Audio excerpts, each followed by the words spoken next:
It's the Political Free Agents podcast, and we're back for our Sunday episode.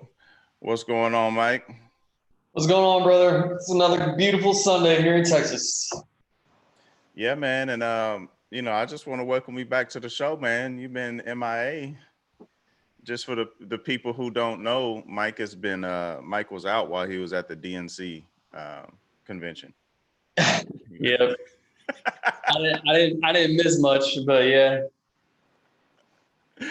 Oh man. I told John I was gonna have to be blackout drunk to have to watch that thing. Yeah, I messaged him and I was like, "Y'all watching the DC?" He was like, "Man, I got to get blackout drunk for that one." Yeah, I couldn't watch it either. I just don't like I don't like being misled and heartstrings and those sort of things tugged at. And I'm sure like there's always like a portion of truth that's being spoken, but they're gonna twist it just a little bit. I just don't like being manipulated. And it just felt like it was gonna be 4 nights of that. And I was like, nah. I mean, at this point, anybody that listens to either the DNC or the RNCs, you just know they're going to talk and promise you a bunch of stuff they're never going to deliver on and try and throw shade on the other side and fear monger, you know what I mean, in their own ways. So it's kind of a waste of time, really. I mean, they're most of the time, if you really want to dig in deep in the things that they're saying, you can find hypocrisy in so many ways. It's just not even worth listening to. I mean, yeah. So like in the last episode, I briefly mentioned because AOC had her 60-second clip and she came out and she didn't endorse Biden. She endorsed Bernie. Yeah. And, some people were kind of taken aback by that. And, my point to it was like, man, that's not abnormal. Like in terms of like the historical relevance of it. We used to not have the vice president picked before the convention. Walter Mondale, I believe it was, and I think the 84 election against the incumbent Reagan, he was like, I'm going to pick mine. And that's when he picked, I believe her name was Farrar, something like that. The first woman vice presidential pick. And, that was like the first time that the candidate picked their running mate. Used to, you go to the convention and it was like a literal convention to like make some decisions and that sort of stuff. Now it's just like a big conference. It's just like we have a keynote speaker and we're gonna celebrate our party and quote unquote cast vision and stuff, And so it's to me, there's not much, real use to it because everything before you go into the convention. Yeah. I mean, honestly, that the vice president doesn't really mean a whole lot anyway. I mean, if they really wanted to show you what was up, they'd tell you who they were going to pick for their Secretary of Treasury, Secretary of Defense, their major cabinet members before they got elected, or like right now at the convention. That way you'd have a really good idea on who they were going to surround themselves with when they were president. And that's what I would do. I'd already have those people picked out when I first started running. Yeah. You know what I mean? And, actually having like some detail about who you're going to or what you're going to assign the VP, right? Because they kind of switch between what they're going to handle. Like Biden handled different stuff than Pence is handling, sort of thing. It'd be important to know like what role is, in this case, Kamala going to actually play. Right. Like, is she going to be like education, is foreign affair type stuff? Like, what is it like? Because that matters, right?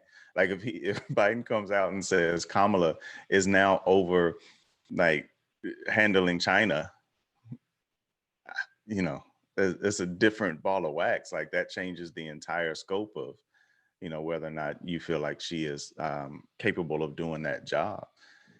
So And it's neither party is going to do that, right? no, they're Because not. the second they do that, people are going to start drilling into those people and what their qualifications are and why, Yep. you know. Yep. Absolutely. And so I think it's just a parlor show, man. It's, and it's weird because I used to put a lot of weight into that stuff. Like I used to watch it, and I'd have it up the whole time. They had supposedly great speeches by Michelle Obama. Of course, Barack delivered, because he's great at speaking. So, apparently their speeches were great, but it's like I have zero interest in really watching any of it, to be honest. And so this week you have the RNC coming up. The lineup doesn't look like it's going to be very exhilarating, to be honest. It's pretty much Trump's family, his administration, of course, Pence, some people from his administration. And then, it's like the other half of the speakers. Um, there's really not much there. I found Tim Scott to be an interesting choice. I think he's from South Carolina, which I find it fascinating because I started seeing people asking, like, what's up with Tim Scott? Like, why is he a Republican? No, if you don't know, Tim Scott's a black man. And so black Republican is like such an oxymoron that him showing up on the docket to speak, people are like, what's up? Like almost like he's gonna be uninvited from the barbecue. Like, like you can't come to the barbecue. Or if you coming, you can't bring nothing because we don't know what you're putting in your potato salads. Um, so I don't know. It's just interesting, man. It's interesting to see the way people are manipulated around all of this. It's kind of like being the people who see the emperor doesn't have clothes and just Mhm. looking at everybody else like, how do you not see this? Like, how do you not? I think people see it more than you think, but when you only have two options, most people are gonna pick an option. You know what I mean? You're right. Very few people will decide that both options are equally as bad and will just opt out of picking one of the two. Um, I, I don't know. Maybe it's just human beings just hold on to that little thing called hope, a little too much, um, and you just can't come to grips with the reality that really either way you slice it, you're going to get screwed either way, just in different ways. So I don't know. Yep. I saw. It's kind of entertainment all at this point. It's all entertainment. Yeah, I need to put in the show notes a link to it, and I didn't put it in our private chat, but Bo of the Fifth Column had a video about the DNC, and he made a very good point. And I didn't watch it, so I didn't know that this was even a topic. I should have known. I should have just assumed it. But basically, there was statements about coming for assault rifles, which I was having a conversation with a friend over the weekend, and we were talking about it. And I ended up watching his video and was like, I had no idea they touched on that. But like on one hand, I'm like, they're not coming into your house to get your guns, right? They're gonna try to put a ban on sales and those sort of things. Um, but what Bo was saying was that largely you're alienating a large portion of your base and those that you want to cross over by making such claims. So, regardless of the nuance of what you're going to do, whether it's you're going after high capacity magazines or whatever the case may be, when you say we're going to put, basically come and get your guns, quote unquote, everybody that's the gun owner is going to be like, yeah, I'm out. Like, I don't want any part of that. And so, when you go so far to the left on that topic, you end up missing the middle and part of your own base. And so, like, to your point, at the in the pre-show, that Trump's chances of winning this thing is still there. Like, those who think this is a wrap and it's over, man, there's still plenty of time to blow it. And I think stuff like that gives him a very good chance of winning this one. Yeah, I'm gonna be I'm really curious to see what happens in the markets between now and election time. I think if we have another really big downturn in the markets, I think that gives uh, I think that gives Biden a better shot at pulling the election off. I just don't see. I mean, right now it seems like, well, you've got Congress that's completely screwing up this whole second round of stimulus right now. So a lot of people that are going to be evicted, and the next the next 3 to 4 weeks are going to be really interesting to see what they end up passing as far as this next round of stimulus. I mean, if they pass the next round of stimulus and they kind of put the Band-Aid on the wound for another 6 months or 3 to 6 months until post-election, I don't know. I don't see things deteriorating enough to where Trump doesn't have a legit shot at getting reelected. I mean, you're still going to have protests. You're still going to have riots here and there around the country. Yep. And I think that'll help I think that'll actually help strengthen his base. But, save another major downturn in the markets or something, I just don't see. I think Trump has a way better shot at getting reelected than a lot of people think. Yeah, definitely. I think people look at it and they think, how can somebody not like vote him out because of X, Y, and Z? But I think what people miss is like most folks are those one issue voters, one or two, right? And they'll be like, I could care less how stupid he is, sort of thing, which somebody else may be big on that, right? Like, well, he's dumb, I don't want to deal with him, right? Somebody may be like, I don't care about him being dumb. I want, the oil industry, or, I want American jobs strengthened, or whatever the case may be, right? So people value different pieces of that pie, and they don't care and ignore the rest, right? And so he said something dumb. I asked I asked some friends, like, how do you follow this ignorance? He said something dumb about that the mailboxes in the blue mailboxes, the drop spots where you can go drop your mail off. He said that we need to look into whether or not they're in Democratic areas or Republican areas, because that's a way for people to double their vote by using those boxes. And so it's like, dude, you can't be that dumb. But he throws out so much red meat for people to just chew on, that some people are like, look, I could care less about that stuff, right? Like, I'm here for guns or whatever the case may be. So I think it's going to still be interesting to see, how this all plays out. This is like, I tell people all the time, like, election time is like the Super Bowl for, poli sci nerds. And it's like a multi-month Super Bowl of watching the score go back and forth. So speaking of the economy, we're talking in the pre-show about Turkey and what was going on there. Do you think that's going to end up having an impact of what's happening here?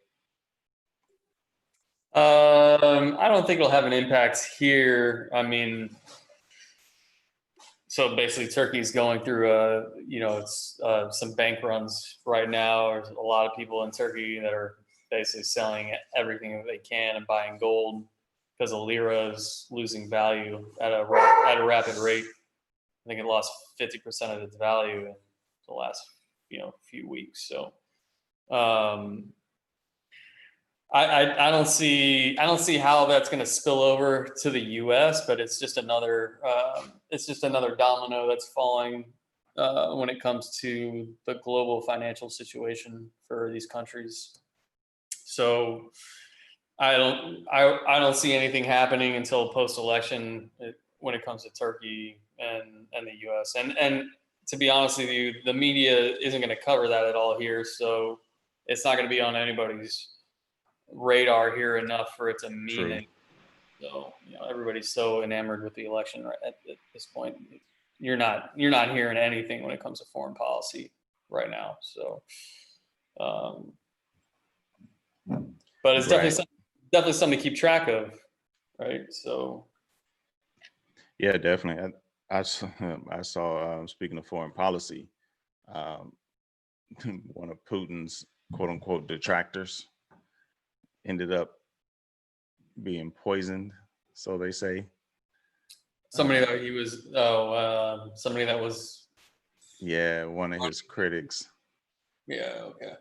Yeah, and so it's been largely quiet, and then Russia comes out and they're like, "Hey, we have a cure to COVID, a vaccine, I should say." And then all of a sudden, let's see, what was his name? Navalny, Alexei Navalny, and he's the founder of the Anti-Corruption Foundation in Moscow, and he's one of Putin's last standing political opponents. And they say he ended up getting on a flight, a regional flight, and basically he ended up uh, having extreme pain and disorientation. And they said that the flight was diverted from Omsk. I guess it's Omsk. Sounds funny to say, but I'm guessing that's how you say it, Omsk, Russia, where he was transferred to a local hospital in a coma. And so, yeah, they said he was comatose. He was critical but stable. And so it was interesting, just the backdrop of we have a cure, and then all of a sudden, there was all these jokes about it not being a cure, that it being poison, and then all of a sudden, one of his folks are poisoned. So I don't think anybody on the or the world stage will actually do anything about it, and I don't think you know people are really going to care outside of Russia. They'll talk about it a little bit, but I don't think you'll ever find out the truth about what was going on. But apparently, they're talking about it being poisoning in Russia. So it's another one of those narrative things, like especially not being there. Um, it's hard to tell, but I know some Russians and some Ukrainians and Germans. I may see if they're hearing about it, outside of Russia right now. I'm to ping them and see. Yeah, I have no idea. It's kind of like trusting anything that comes out of China. So, yeah. Yep. No doubt. So did you see what Mary Trump said about Donald? Uh-uh. It's Trump's sister. So his what's his niece name? Just wrote the book. Um, oh shoot, should have had this up before I brought it up. But basically, Mary Trump Berry is Donald's sister. She was a federal judge. She was kind of called out. I think it was 2018. Trump had mentioned something about sending his sister to the border because there was a lack of judges to be able to handle those cases. And so Mm. he said it kind of in jest, um, came off a little bit cruel because it wasn't like, yeah, I'm gonna send my sister to fix it. It was like, nah, I'm gonna punish her by sending her there because apparently she had said something, how he is. If you're not on his good side, then you're on his bad side, and he's gonna Mm. call you out. So basically, she said, is this goddamn tweet and lying? Oh my God, I'm talking too freely, but the change of stories, the lack of preparation, the lying, holy yes. And she goes on about the phoniness, and she said that It's phoniness and this is cruelty. Donald is cruel. And so it was essentially this recording that her niece was recording because she was being sued or something like that. And so she started recording her conversations, and apparently it quote unquote leaked. I think yesterday. Um, yeah, I think it was yesterday. I'm losing track of my days, but um, and also they on the call they were saying that she basically stated something about um, his SATs. He had somebody take his SATs for him, which had been talked about before, but she basically like in a way confirmed that had happened. That he had somebody pay for his SATs, or not pay for, take his SATs. Mhm. And so, anyway, it was interesting to see. One, it was interesting to see that the story was coming out when it was coming out, and then two, I found it interesting to see that um, it was from 2018, and that it seems like almost none of Trump's family, other than his kids, really liked him. Well, his brother Robert did, but they all tend to have some pretty off-putting comments about who this guy is uh, behind the curtain. And we have CG just joined us. Welcome to the show, CG. Been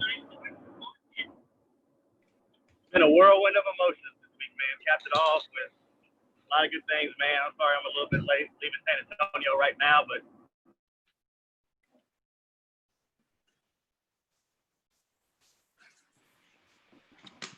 Lost his mission I'm in audio this there a I'm little in the bit. do and we accomplished, man. You hear me, John? There we go. Yeah, it cut out just for a second there. I said we're headed out from San Antonio, man. I got Lauren in the car with me, and we leave with mission accomplished, man. La the MVP. So we're gonna Good be stuff. spending, quite a bit of time with, in San Antonio, and got to see a lot of good people this weekend, man, and connect folks together with, some people that have meant the world to us, and the future is bright. Good deal, man. It's always good to hear. Always good to hear that they're progressing, man. Absolutely is. What you call it, brother? What's the plan? What are you discussing right now? We're just touching on, we went through a few different things already, but we had just touched on President Trump's sister, calling him out, talking about he's, Yeah, what was that without. about? Basically, his niece was recording. She was living in New York, and she was recording a conversation with her aunt, Mary Trump, who's Okay. Donald's older sister.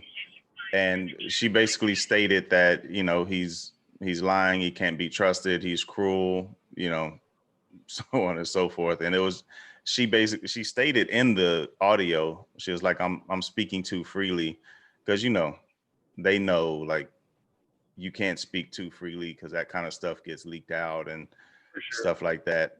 And so she basically is like just saying pretty much what we all know about who this dude is, that he lies too much, and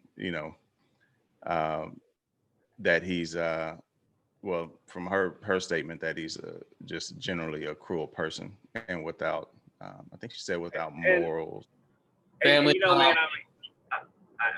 don't really think that should be a surprise to anybody. Yeah, it wasn't a Sounds surprise like to me. family drama. Oh, it definitely is family Do drama. what? He said it sounds like family. Like family drama. I bet you could pull. That is I bet you could pull any one of those Democrats or Republicans aside and ask their family members what they're really like behind closed doors, and half of them are going to say the same thing. I don't think you would get half of them to say the same thing against Trump. He's a little he's eccentric. He's out there. Those people all have their public face and private face. Come on. Oh, of course. We agree there. Yeah, I just don't think they're all to his level. He's definitely been on a whirlwind of decade after decade in a quote unquote reality show, putting on for the camera. Like he's a different kind of dude. It's not I that's just not don't. I abnormal. just don't think. I just don't think. I think he just doesn't care about hiding his narcissism the way that a lot of these other people probably do. I mean, they've been in all these other people have been in politics their whole life, so they know how to hide their narcissism better. Trump's been a public billionaire, Playboy, doesn't really care about, people knowing how narcissistic he is or how he can be. So, I mean, it's not a surprise. It's not a surprise. He's been the same person, in public for decades now. So Yeah, none of this is a surprise as far as his personality traits go. I mean, Nah, this is all at the same stuff. time, at the same time, I mean, especially in Hispanic culture, you don't shame people. That's family members kill family members for things like that. Shaming people, you don't shame people. That's all of the other pettiness. It is what it is, but the shame is that's a different level of carelessness. Yeah, and she said no principles. In the correction of, I said morals. I couldn't remember the word she said, but there's no principles. Um, I would say also let's put Playboy in quotes because he now has to pay Stormy Daniels legal fees. So this is the most expensive sexual encounter. Oh, he does? Yes. So the case Does he was really have to pay dismissed. for them? Yes, the case was dismissed, but the judge saw her as the quote unquote victor or whatever legal term they use. And so he has to cover her legal fees. It's something like $44,000 or something like that. Hey, I'm leaving. That's Trump change, bro. Trump change. Hey, I'm leaving San Antonio right now. Hey, Mike, it's kind of crazy. I haven't driven in San Antonio for so long that I forgot how to get out of this place. You know that? Yeah. But just get on the loop until you see Houston. Bro, I'm passing by the Alamo Dome right now. Did you know HEB bought that place? It's now HEB Plaza. No, I didn't know that. I'm sure lots changed in San Antonio since we were there. Bro, Mike, it's insane. It's unbelievable, Mike. Yeah, so today there's supposed to be an announcement at 5, I guess in about an hour. Supposedly Trump's going to announce an emergency authorization for coronavirus plasma treatment. So yeah. So, I mean, we don't know the details of that yet, but it's supposed to be the emergency authorization of convalescent plasma for COVID-19, according to the Washington Post and a few others that reported. And, it's at 5:30 p.m. And they said it's a major therapeutic breakthrough on the China virus, is what Kellyanne McEnany said. So it's hilarious that they keep wanting to label it that. But that's interesting and potentially good news. And they said, the Mayo Clinic is now behind it, and that, they're pushing it as a way of recovery. So, that's good stuff. A little late. I think Paul was onto this months ago. I wish they were able to get that out earlier, but I guess it's never too late. I mean, I guess, but hopefully, I've been wondering, man, like why this wasn't pushed earlier, because there is, of course, like with the stuff that's going on in San Antonio with Paul and the things that he's doing. I was just wondering why it hadn't made it up there yet. And so I saw he had mentioned it a couple of weeks ago. He had tweeted something about it. But now it seems like it's actually going to move forward in a major way. So that's some good news. Really good news.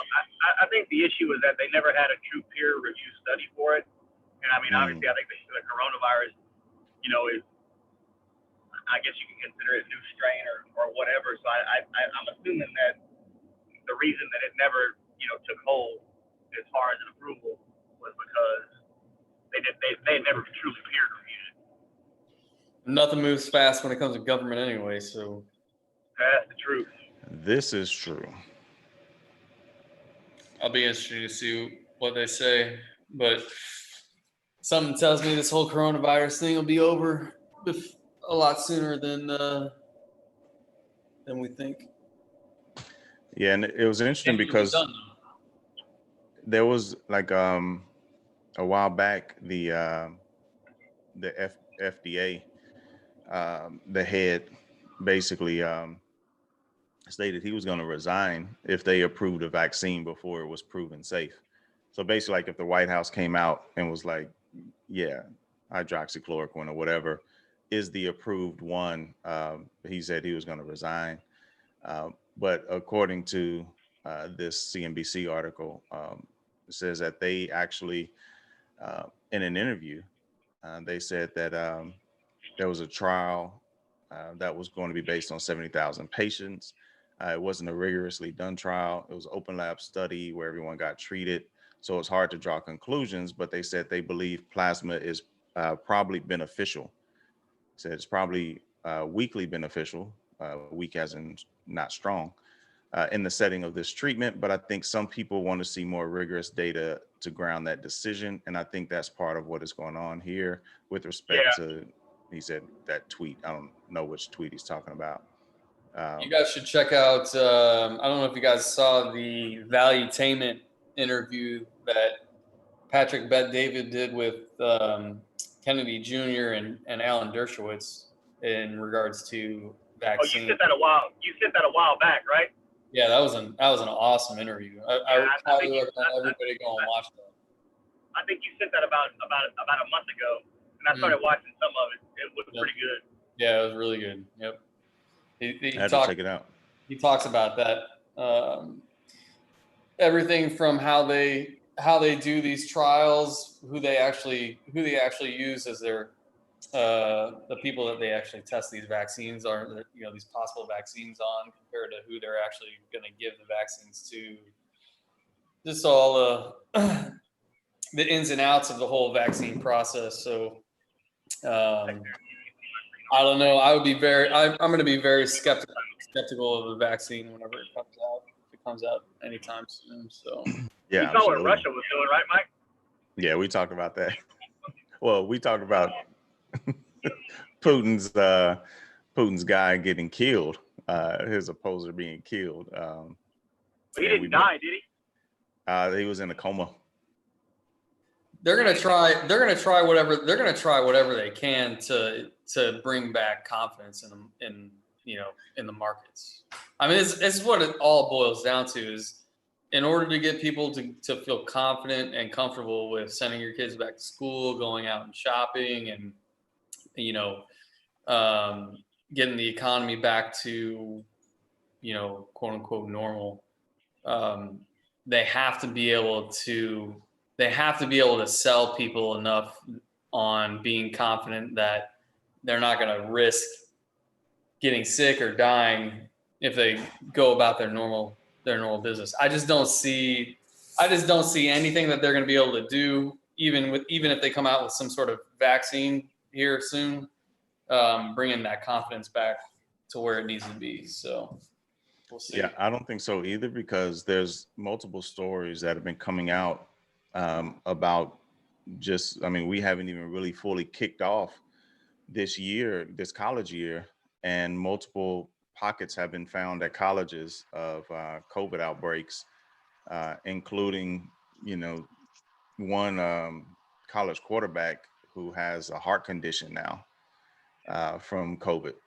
And so there's multiple, stories of college athletes who are having to take the year off because they've contracted COVID and it's negatively affected their ability to, their body in some way. So I think as that stuff continues to happen, and they're showing, I'm seeing videos and pictures of college kids packed. Nothing is going on. There's no idea of social distancing.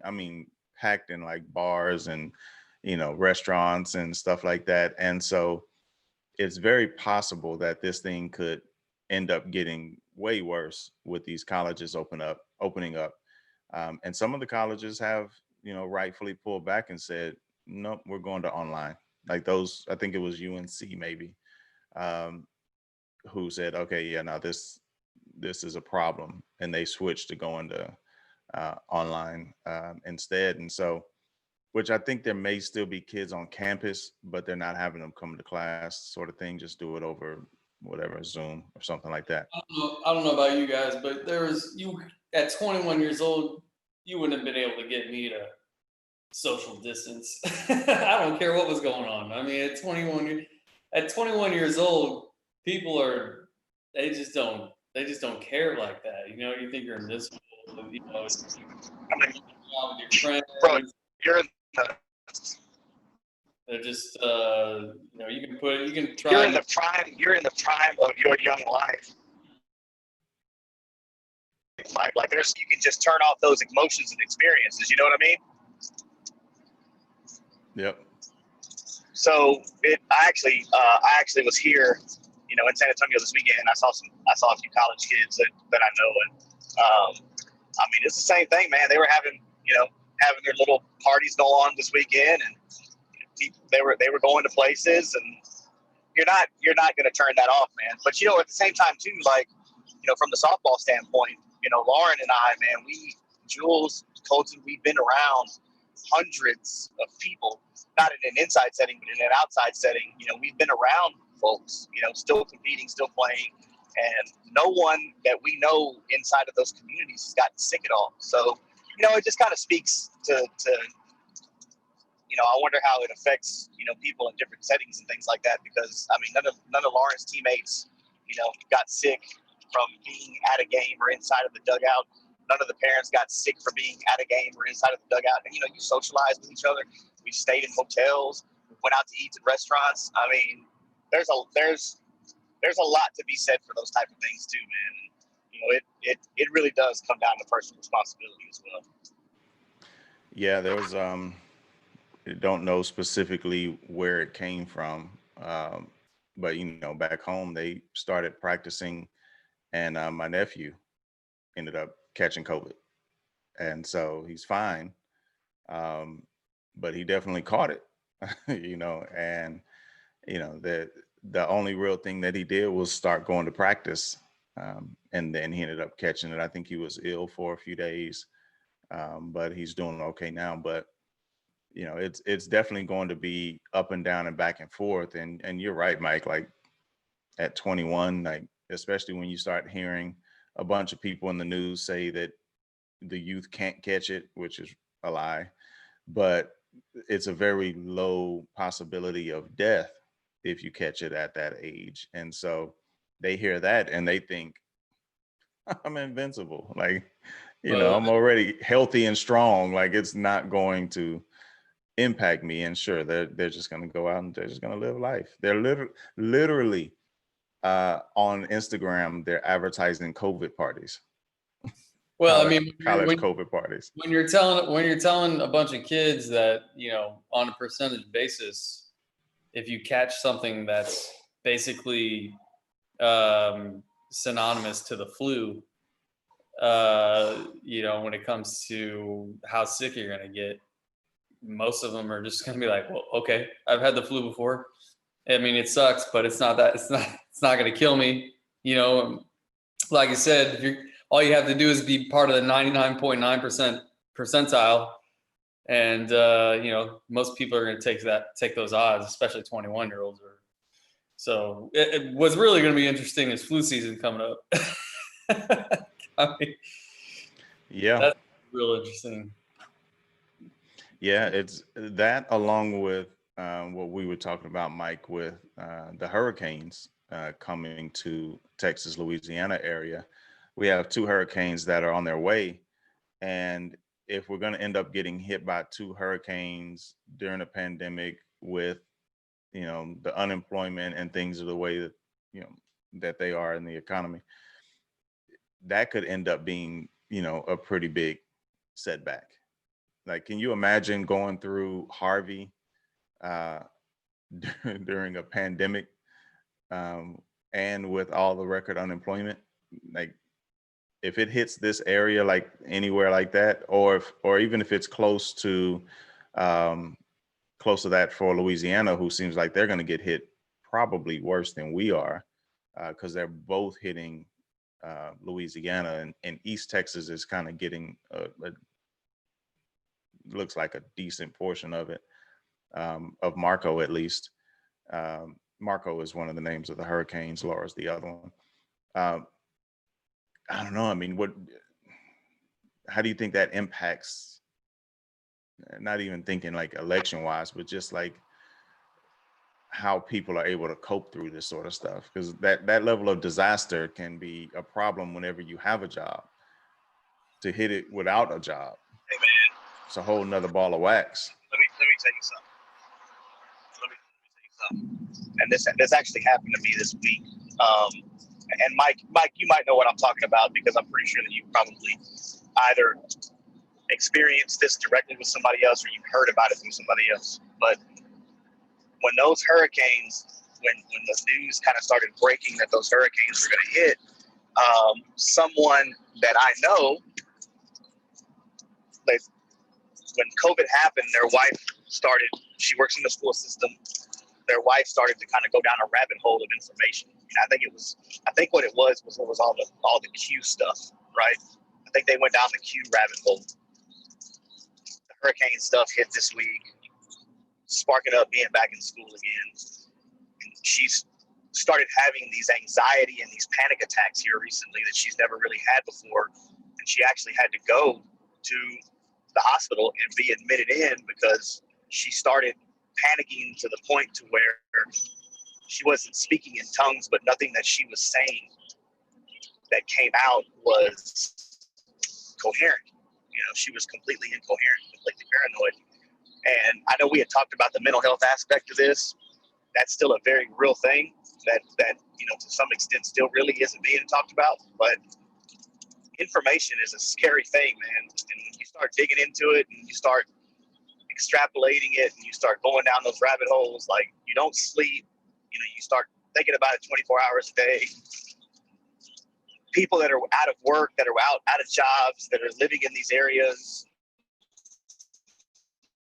We have a broken political system that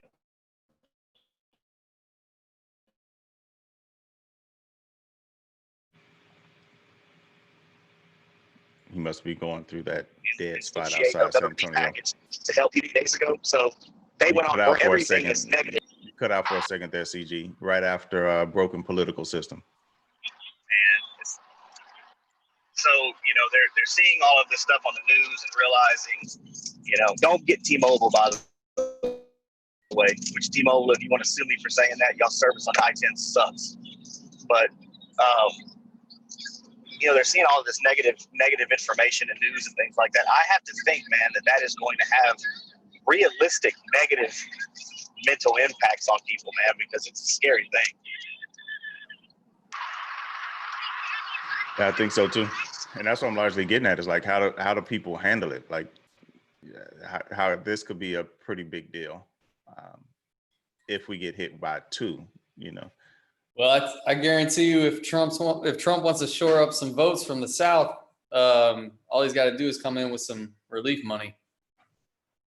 I mean, if he he's going to do that. If he wants to handle this, you know, this double whammy hurricane situation the right way, he can definitely earn some votes. Yeah, without a doubt. But I mean, overall, his whole presidency, he's been like Johnny on the spot with any of these natural disasters, right? Mm-hmm. Like I can't really recall one where he was slow to act in terms of deeming it a natural disaster Puerto or Rico, anything like that. Yeah, Puerto Rico. Yeah, he flubbed that one. Yeah, he messed that one up. Nah, bro, flubbed is an understatement. Yeah, that flubbed is a little bit light of a term, but yeah, he definitely blew that one. I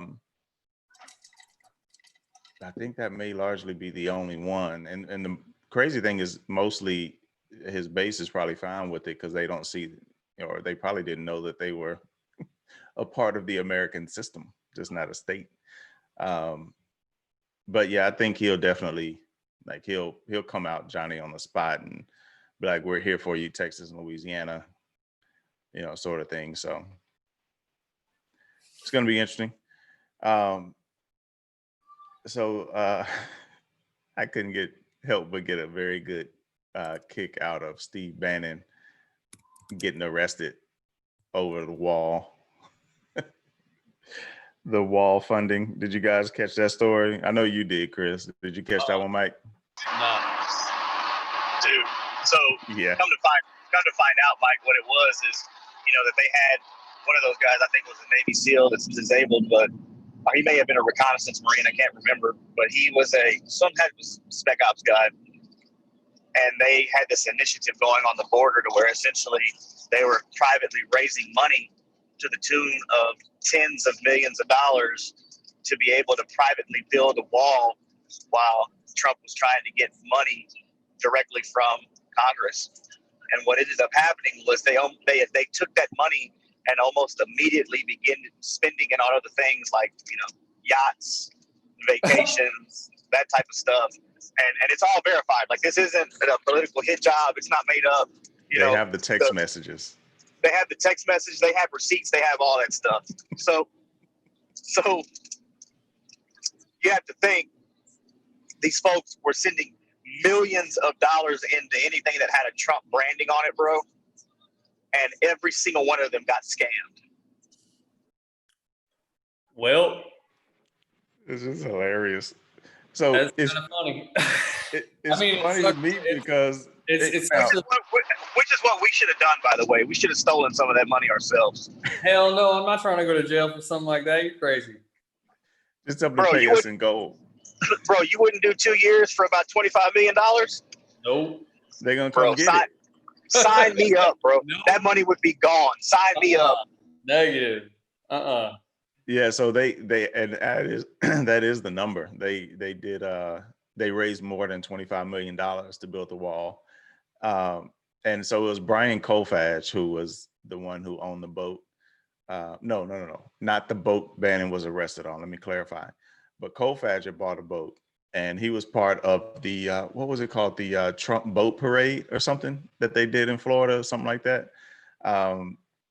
So anyway, so apparently Kofach, I believe, and I may get them mixed up here, but Kofach or Bannon spent roughly $300,000, and the other one spent.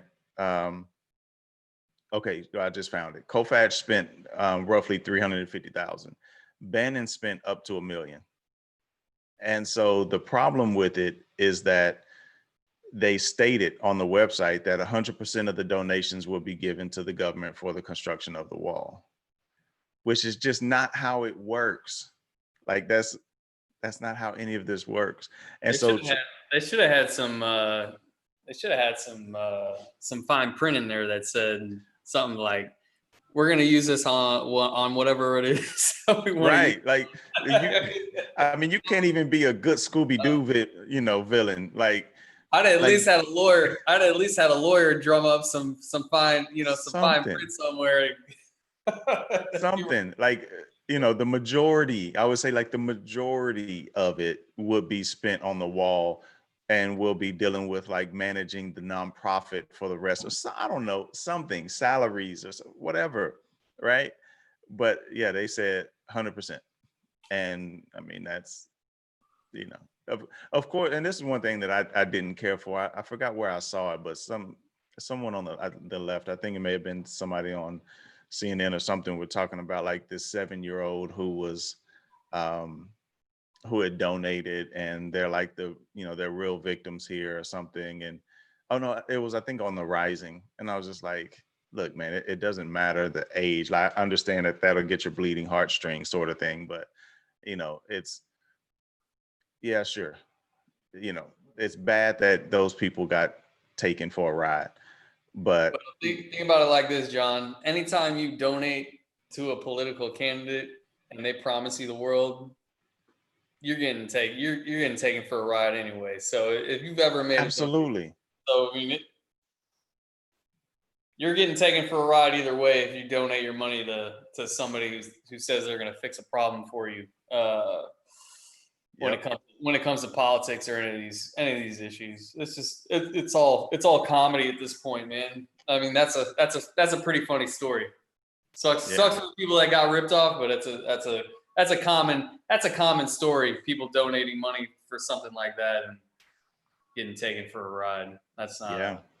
And that's why I don't give to political parties or anything like that anymore. Like I just can't. Nah. I can't be a part of that. As much as I get taxed, my money's staying right here in my pocket. Bruh. You know? Unless and the only person in the last 20 years that I ever gave money to was Ron Paul. That was the only one. Yeah, I gave, I think, like $25 to Obama in 08. And I forget the guy's name. Michael Starr Hopkins, I think, was running for a lower seat. And he was on, I think, CNN or something like that. And I was like, I want to see if this guy can do something. I gave him like a couple $100. And that was it.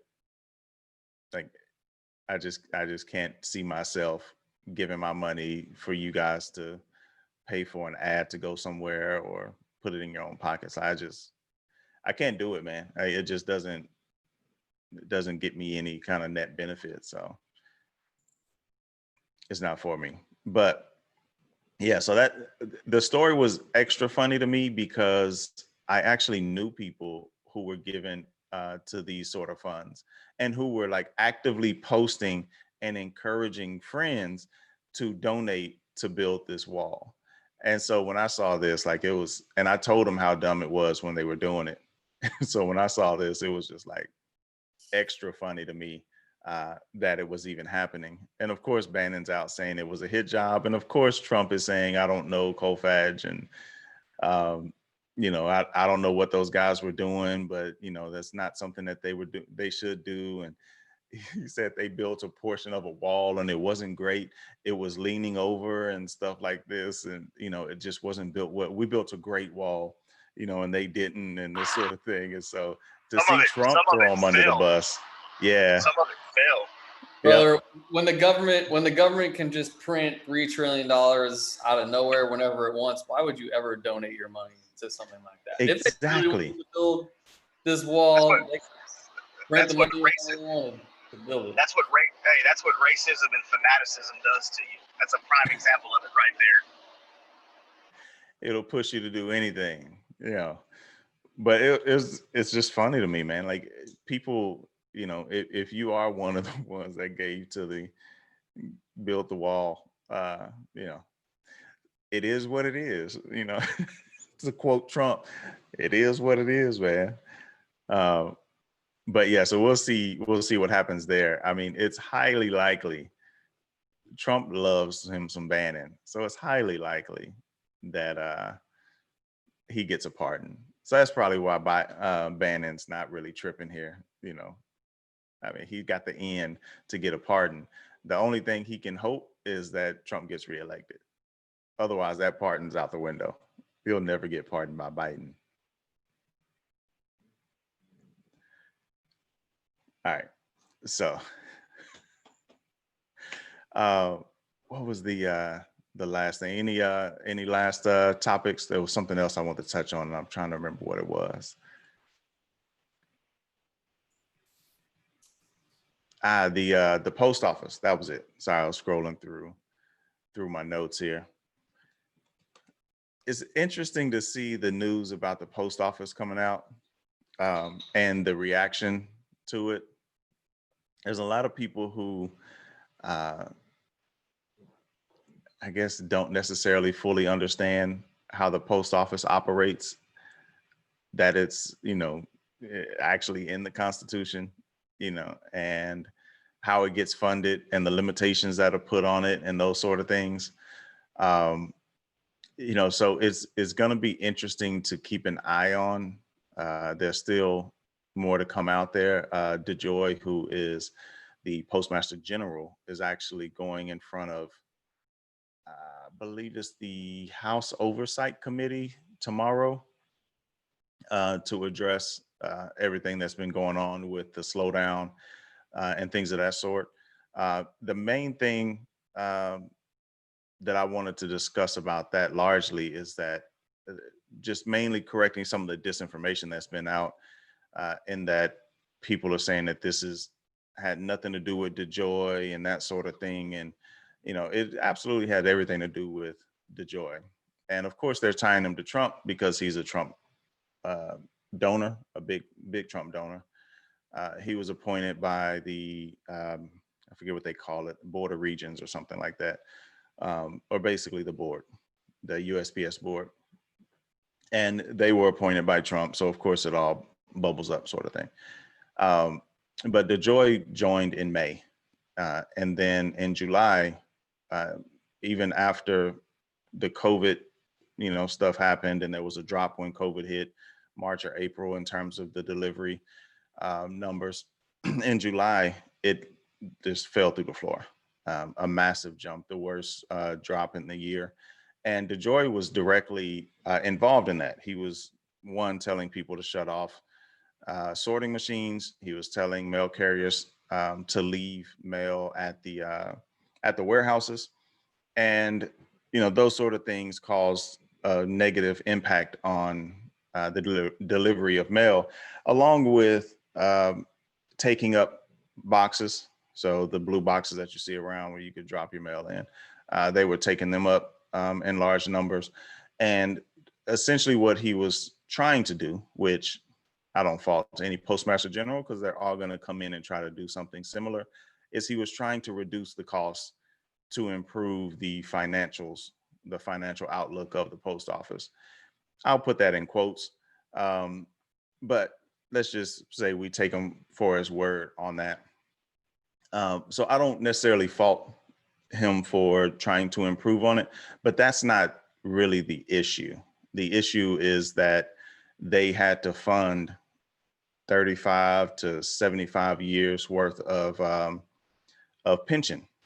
So, this is something, me being the son of a mail carrier, I've heard about a lot of this stuff as it was going on. My mom just retired last year from the post office. She was in the union and all this other stuff. And so, to see so much coming out about how poorly run the post office is without people actually knowing the limitations, like they can't set their own prices. Like people expect it to run like a business, but it can't, because they are literally legally prevented from doing certain things that a business would do, like creating new products and setting prices at certain levels depending on what the market is. Like they have to artificially keep their prices at a certain amount in order to just comply with whatever Congress sets.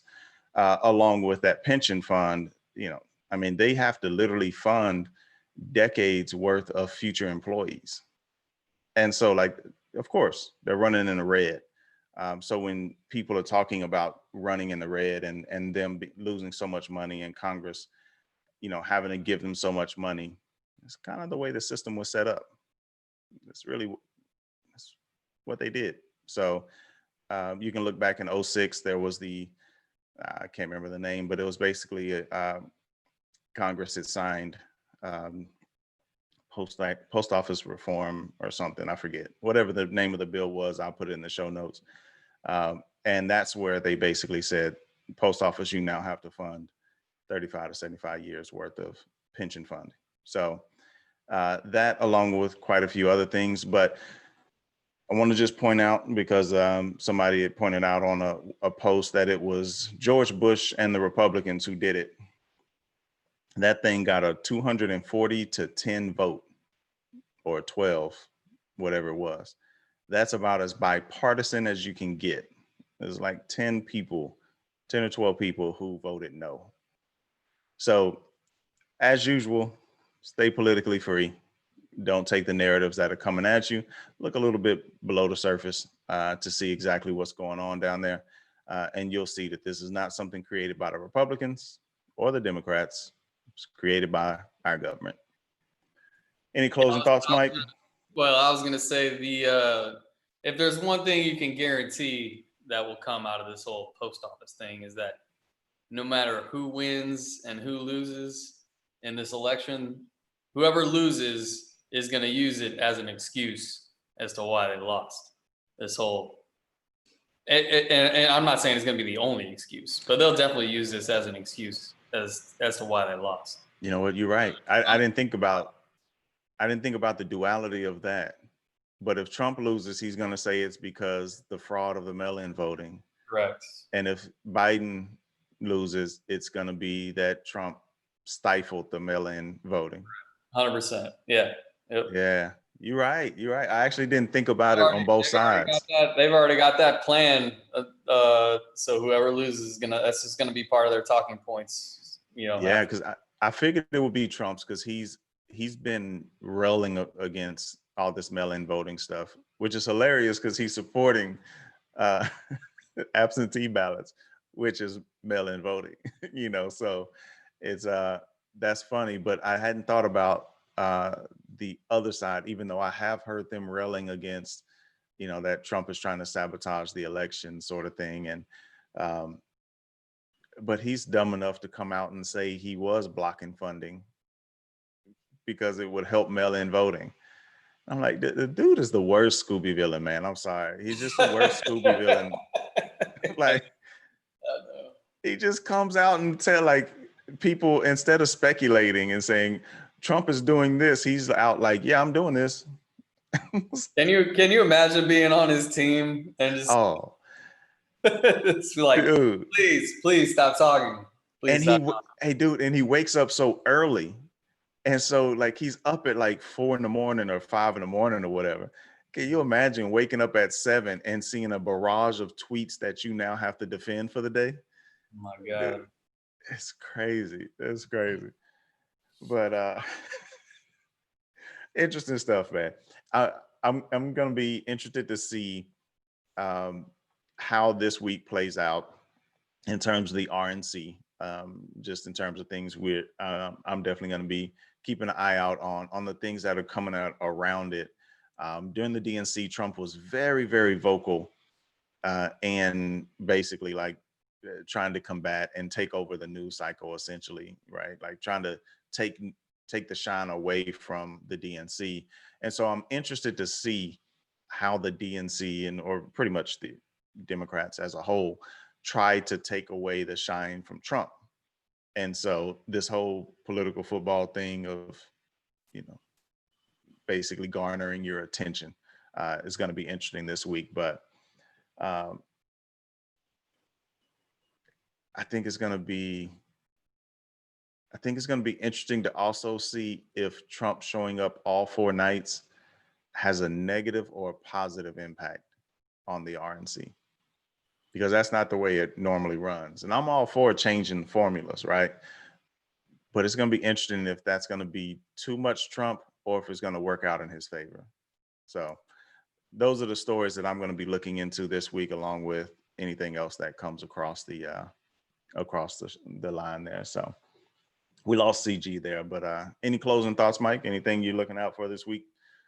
Obviously the hurricanes as well. Yeah, that's going to be a big focus for me, obviously. So I'm just going to keep track of the gold, silver, and crypto markets here this coming week, and obviously the how this whole stimulus thing plays out here coming up shortly. So it's be interesting to see how the next 2-3 weeks plays out for sure. I think the COVID thing has kind of died down. Kids are back in school right now, all remote learning, at least until I think mid-September. So right, everybody's kind of dealing with the struggles of online schooling right now. So I think the next 3 weeks will be interesting. Without a doubt. Well, we are the Political Free Agents. We do this thing twice a week, Sundays 2 p.m. and Wednesdays 7 p.m. Check us out on YouTube. You can get to it from politicalfreeagents.com. There's a link right there on the live page where you can get to our YouTube channel. Hit like, hit subscribe, let a friend know, share it out. You can also catch us anywhere that podcasts are available. That's Spotify, Google Play, any Apple, iTunes connected podcast players. You can also find us there. Just search for Political Free Agents. And you can also hit us at PFA Podcast on Instagram, Twitter, and Facebook. We'll catch you on Wednesday. We're out.